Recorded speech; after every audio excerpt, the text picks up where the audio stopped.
engineers can build us a spacecraft right now that will take us to Mars, but can they ensure that the people inside that spacecraft are going to be alive when they get there? The key elephant in the room is the landing. If you can't land on Mars, nothing else matters. If you're doing the one-way mission, your responsibility is to be able to sustain a colony for decades. So I think Mars one's a real long shot. With private players in the space game, it's not just astronauts suiting up for space travel, everyday people like you and I vying to soar into the unknown. That's right. The Mars One mission is one of them, trying to establish a permanent human settlement on Mars. But that means they need people willing to go and never come back. That's right. Journalist and educator Karen Cummings is up for that challenge. She's on the short list. Top short list, 100 people, down from 200,000. Karen, everyone at home wondering why? Well, my question is, do you guys want to come with me? That's what I do. Maybe not, maybe not.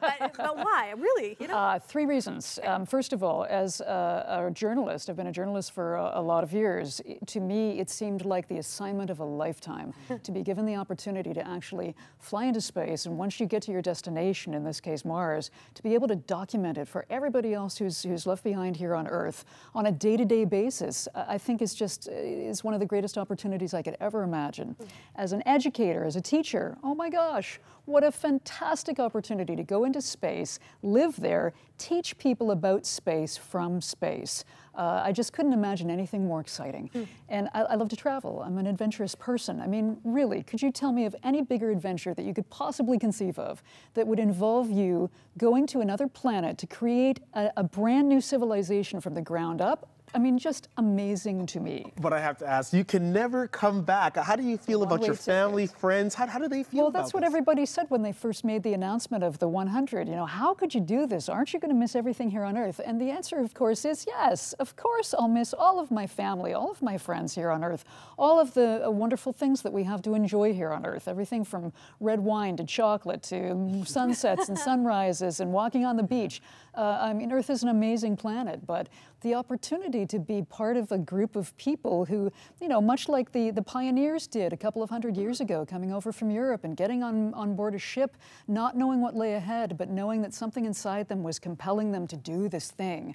I relate to those people very much on that level. So then, Karen, if you are the Christopher Columbus types of our time, I mean, like, you're going to have to procreate. You're going to have to create civilization. Yes. I mean, how are you actually feeling about that? It's not going to be us doing that, is what I have to tell you. First of all, the Mars One plan is that they're going to narrow us down from 100 candidates to 24. Every 2 years, they will send 4 of us into space until all 24 are there.